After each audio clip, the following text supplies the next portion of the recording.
This is John Ward, welcoming you to another presentation of Tennessee football on home video.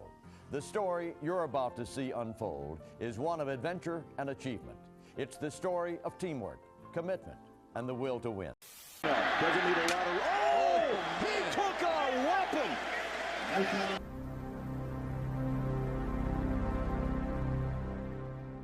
Welcome back, y'all, and happy Thursday. Today, we're going to be breaking down the status report from last night for Tennessee versus Georgia. Also, we'll be getting into our best bets. Please make sure to like and subscribe. So starting with Tennessee, Jordan Thomas has been out all season. Keenan Pili and Edwin Spillman have been out for most of the season. But Deshaun Bishop being out for this game is big. He sat out last game in hopes that he'd be ready for this game because I feel like Tennessee wants to run the football a lot. I'm thinking 40 or more times. At this point, it kind of feels like D. Sam's going to be getting the bulk of those carries, if not all of those carries. But I do think we're going to try to spell Dylan Sampson because you kind of have to. You don't want him running and getting tired and getting worn down, throughout the course of a 60-minute game. So the first player that I believe will come in to spell Dylan Sampson is going to be a bigger body guy, Peyton Lewis. He is a true freshman, but he's 6'1", 225 pounds or 230 pounds, and he's a true track guy. 4'2", 40 guy, might be the fastest player on Tennessee's team. He's got some SEC reps. He looks good, I think, pressing the hole, getting up the field, running through contact is going to be the biggest thing because over the past couple of seasons, Tennessee's running backs have not done a good job of running through the contact with Georgia's front. This season, we've got some bigger body guys and D. Sam, who also does it, who can do that, who's going to wear that Georgia front seven down.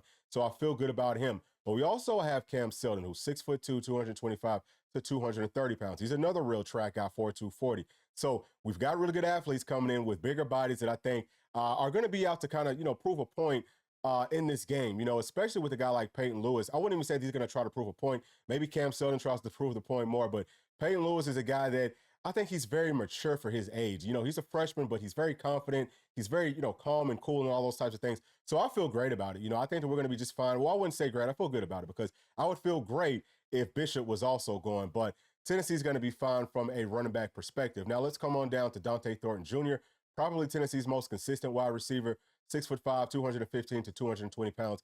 He runs 23 miles an hour. So he's the guy that, Nico really likes to go too deep, but we've got other players that can do it as well. We see that Dante's listed as questionable. He's probably, or I think he's going to be upgraded to probable at some point this week. So I do believe that he will play. So we'll be fine there if he plays or not. Obviously better if he does go just because, we can keep all the depth that we do have at wide receiver. Again, that room is very deep for Tennessee. Next player, Nico. Everyone's asking about Nico. Is he going to play or not? If you've been paying attention to all the stuff that's going on behind the scenes, sounds like he does he did have a concussion. And if that's the case, he's been practicing throughout the entire week. Like he's been doing stuff with the team. So he's going out with the noise, okay? And we know that Tennessee is simulating crowd noise, so it's a lot of noise. He's going out with all the bright lights and all that type of stuff. He's been doing more and more throughout the week. So I think that Nico will play in this game, but he's probably going to stay listed as questionable, maybe until Friday when they might upgrade him to like a game time decision. That could come Friday night or it could come 90 minutes before kickoff on the final status report. But that's just gamesmanship, man. Nico is going to play. I'm about 98% sure at this point. The last player for Tennessee is Vyson Lang, who's a backup center. He can also play guard. It's not a big deal that he's listed as questionable right now because if for any reason Cooper Mays has to take a play off or something, we've got Dane Davis that can come in and play at center. He's done it before, and then we can slide Larry Johnson on over to right tackle if John Campbell is not starting on the play that Dane Davis is playing at center. So we're deep on the offensive line. We've got plenty of people that we can rotate in. I'm not too concerned there, but obviously you would love for him to travel. You would love for him to also be able to play. It just adds more depth to this team. That's not a bad thing. He's only listed as questionable, so we'll see what happens. If it's too big of a deal, then they'll say, you know what, just, stay here, rehab some more. We'll see you on Saturday night or, whatever, Sunday morning. So let's come on down to Georgia. What we're seeing right now is several running backs listed as out and a couple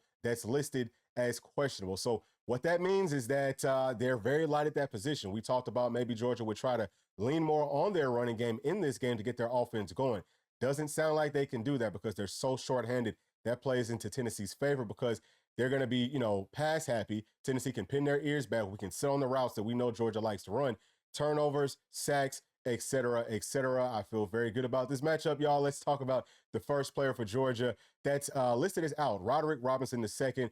he hasn't gotten any, runs this season. You know what I mean? They haven't handed the football off to him at all. So that's probably not a huge deal for Georgia outside of the fact that, again, they're shorthanded. So you probably want everyone that can go to go, but he's gone, or he's out, so he can't play. Next player is going to be Branson Robinson. Now, he's Georgia's third leading carrier as far as running backs go. 25 carries for 73 yards and 3 touchdowns. It's a big deal that he can't play in this game. Next player is going to be Joseph. I'm not going to try to pronounce his last name, but he is a defensive lineman.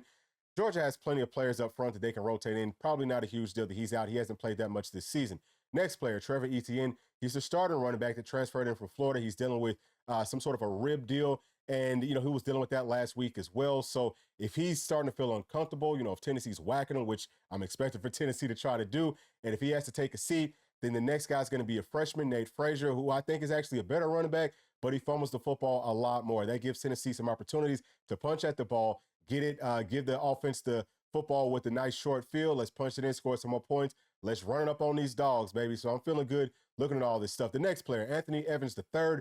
He's a wide receiver. Georgia doesn't throw the football to him that much. They use him more on like jet sweeps and things like that, which Tennessee needs to watch that play because that might be Georgia's most explosive play in this game. We need to find a way to, slow that down for sure.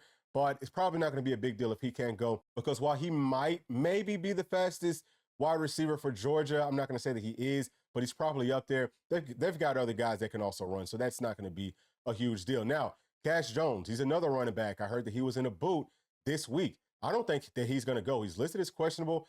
They're probably going to try to force him to go, but I would not be surprised if he ends up downgrading throughout the week. So Georgia's only run the football with 6 of their running backs this season. We've got, 3 of them on this list. So that should tell you a lot about, how shorthanded Georgia is. But let's also talk about the last player at offensive line, Micah Morris. He filled in for Tate Ratledge at guard whenever Tate Ratledge was out for like 5 games. I think that he was one of their more consistent blockers up front. Really, Tate Ratledge is their best guy, or at least he was before he got injured. But now that Ratledge came back, he doesn't look the same by any means. Their offensive line, I guess good thing for Georgia is that they've played in a lot of different spots, but that's also not a great thing because they don't look comfortable playing in different spots. I think that Tennessee is going to have a field day just looking at this injury list, knowing that Georgia probably can't lean on that running game. They're going to have to pass it. Tennessee can pin their ears back, run those blitzes and all that type of stuff. Their offensive line has been taking steps back. I feel very, very good, very confident about Tennessee's chances in this game. All right, y'all, now let's take a look at the best bets. I'm going to try to win y'all some money. This is coming from FanDuel. If y'all, see anything that you like, we always start off with the spread in Georgia's favor by 10.5 points. I think that that's laughable. Go ahead and jump on that right here, right now, because there's absolutely no way that they're going to win this game by that many points. I know that, Georgia's got their back up against the wall. They're playing at home, et cetera, et cetera. It doesn't matter, right? It doesn't matter what happened last season or 5 years ago. What matters is the teams this season, and Tennessee is the better team from top to bottom. We just showed y'all how Georgia's reeling. They do not look the same by any means, and Tennessee has always had very good game plans versus Georgia. We just haven't been healthy enough. We have not had enough talent to be able to actually compete with them physically. This season, we got that and then some. Put your money on Tennessee to cover that spread and go on ahead and win you a few bucks while you're at it. All right, now let's talk about the touchdown scores. It looks like FanDuel thinks that the player that has the best chance to score is Trevor Etienne. I disagree with that. We could also skip past Nate Frazier because I disagree with that. If you're putting money on this stuff, put it on D. Samp. I think he might have scored in every game this entire season.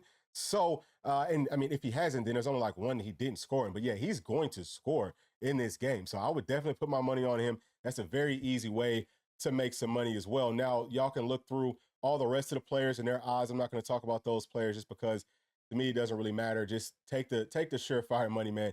Put your money on D. Samp. Now, let's come on down to the players that might score 2 or more touchdowns. And they're giving Trevor Etienne the best odds here as well. Disagree with that. I think that if there's any player that can score 2, again, it's Dylan Sampson. Put your money on him. You're at plus 390. That's a very easy way to come out ahead. But who are some other players that might be able to score a couple touchdowns? I don't see Georgia's wide receivers doing it just because I can see them maybe scoring once. But if they score once, it'll be off of some sort of a trick play that Georgia likes to do. They always do that versus us, but they also do some like screening goals. So you have to play discipline. They might catch us slipping, once. I don't think that they'll catch us slipping twice. If they're playing us straight up, I do not see them having success on offense, not enough to be scoring touchdowns, not multiple touchdowns. So none of their wide receivers, but I can see Tennessee's having a wide receiver that scores twice, whether that's Dante Thornton, who's got pretty good odds. Actually, he's got great odds. Look at that. I mean, that looks good. Plus 2,900. Yeah, I would take that all day long. You know, I'd put maybe $5 on it.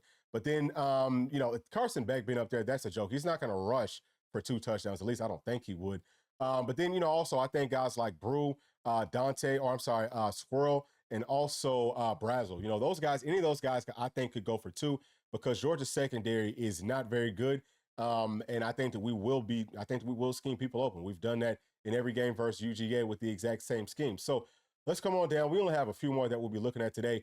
Let's go to Carson Beck and his passing yards. It looks like FanDuel thinks that he's going to throw for 275 plus.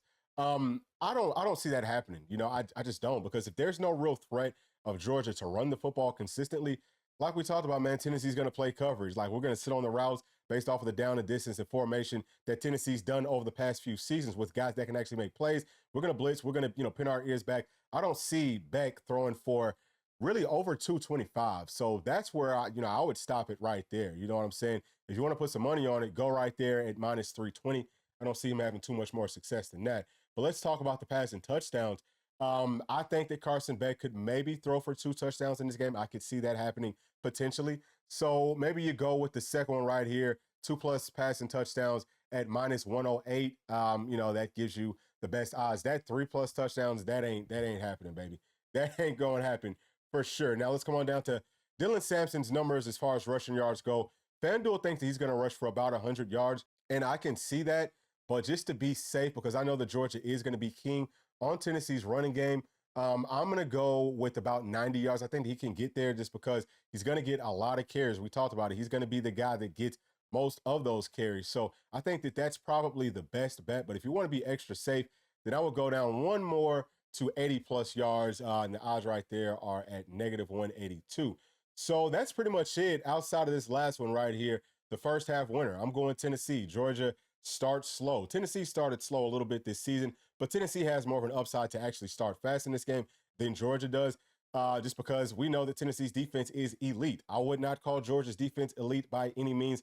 Definitely wouldn't call their offense elite. I don't think their offense even has a chance to be elite, but Tennessee's offense does have the opportunity to do that. And we have been very vanilla this entire season with our play calling. We always open it up versus Georgia. We're going to open it up coming up on Saturday. I think that we will find plenty of success on the first couple of drives. We'll have it schemed up well. As long as we execute, Tennessee should be the first half winner. And of course, have Tennessee winning the whole doggone thing. So that's it for me. Leave your thoughts down in the comments section. And as always, please make sure to like, subscribe, hit that notification bell, share with your friends, family, and other volunteer fans. We'll see y'all on the next one. Thanks. Peace.